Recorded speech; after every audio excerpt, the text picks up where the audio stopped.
Froxers, I'm fired up today. Like seriously pissed off. If you are new here, welcome. But if you have been rocking with me, you know how obsessed I am with Karrion Kross and Scarlet. Those two, they are just straight fire, the total package. And WWE they just fucked it up. I mean, come on man, how do you take a guy like Kross, who's got the look, the skills, the mic game, everything, and turn him into a joke? Come on dude, give me a break. So Froxers, today we are diving deep into the whole messed up story of Karrion Kross in WWE, like how Triple H built him up in NXT like a goddamn monster, then absolutely ruined him on the main roster. And yeah, I'm calling out Triple H hard on this one, cause this is the worst booker of the game right now. Monday Night Raw under him, boring as shit. Just the same old nonsense week after week. Anyway, let's jump before I lose it completely. So Froxers, grab a snacks cause this is gonna be a rant. Let's go!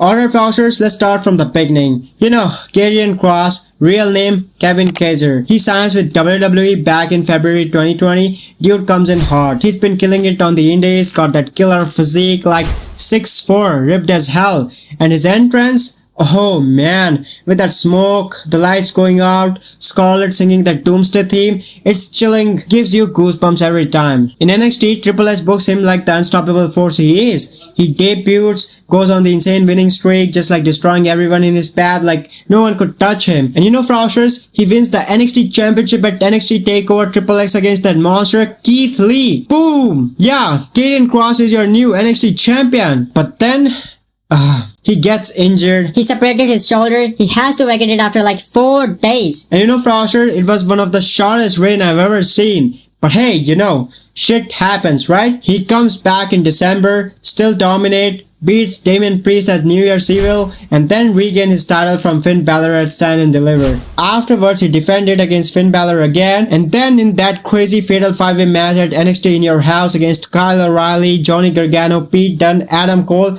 I mean, all top guys, and Kross pins them like it's nothing. He finally loses to Samoa Joe at NXT TakeOver 36, but even then, he looked strong. Under Triple H in NXT, Kross was a superstar. Fans were eating it up like crazy, chanting his name, buying his merch. It was all perfect. But then comes the main roster call-up, and that is where the bullshit starts. July 2021, he debuts on Raw.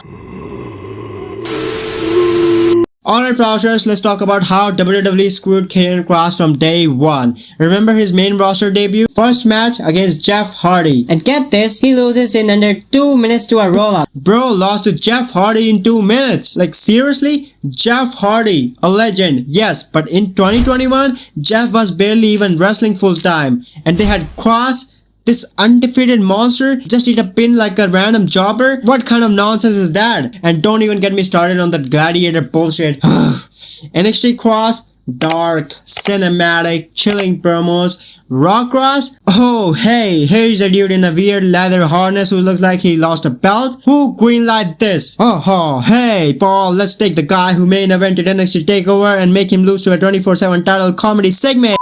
Fuck out of here. I am Vince McMahon. Oh, come on, give me a break. What the fudge? This guy's been unbeatable for months, and you job him out quick like that? No Scarlet by his side, no epic entrance, just straight up embarrassment. Fans were like, what the hell is this? Even Mick Foley even called it out, said his character got watered down and turned it into a joke. Booker T was pissed too. And it gets worse. After he drops the NXT title, they move him to Raw full-time on August 23, 2021. And they gave him this like stupid gladiator helmet and suspenders look. Look, who thought that was a good idea? He looked like a reject from a bad Roman movie. No Scarlet again, which is criminal cause their dynamic is gold. She is the siren drawing you in the before Kross wrecks you.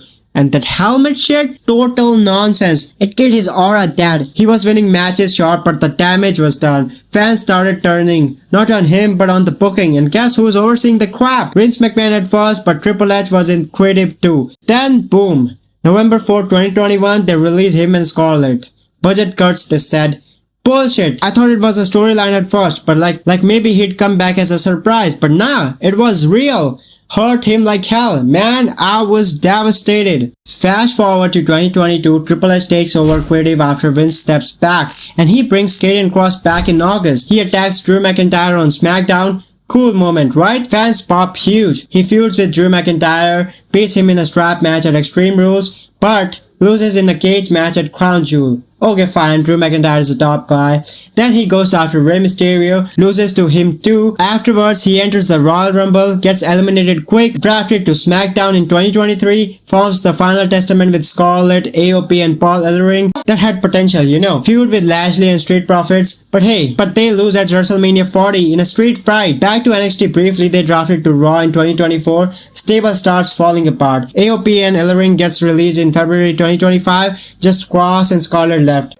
And you know, Froshers, here's the thing. Karrion Kross had everything. Dude looked like a video game final boss, had the deep-ass voice that made you sit up, moved in the ring like a killer Kross, and especially he had Scarlet, the most mesmerizing valet since Lita or Miss Elizabeth. Fans didn't just like him, they believed in him. But WWE? Nah, they saw him another guy they could humorously ruin. Remember when they made him cut promos about ticking clocks and time running out?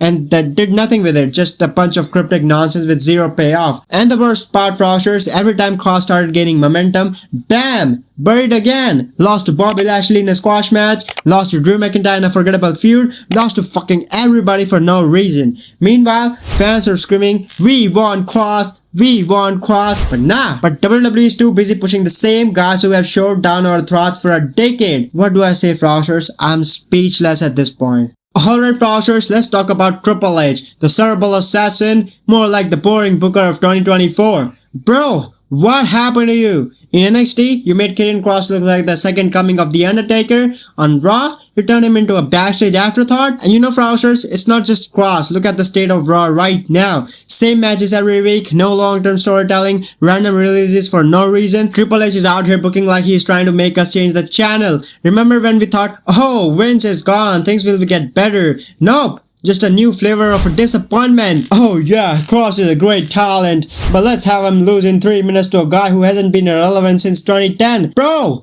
make it sense. Man, I'm not even mad anymore. I'm just hurt. Karrion Kross and Scarlet deserve better. They had the look, presence, the it factor, and WWE threw it all away because they'd rather push the same old shit than take a risk on someone new. And Kross, if you're watching this, know that the real fans still believe in you. And we remember the NXT days, we remember the fall and pray promos, we remember when you felt like the end of the world. And no matter where you go next, TNA, AEW, wherever, we will be there for you. Because talent like yours, it doesn't just fade away. And WWE, you all better wake the fudge up because you lose everyone who actually cares about this business. Alright, Froshers, rant over. If you are as pissed as I am, smash the like button, let's show Kross the love he deserves. And if you missed my last video breaking down his NXT run, check it out.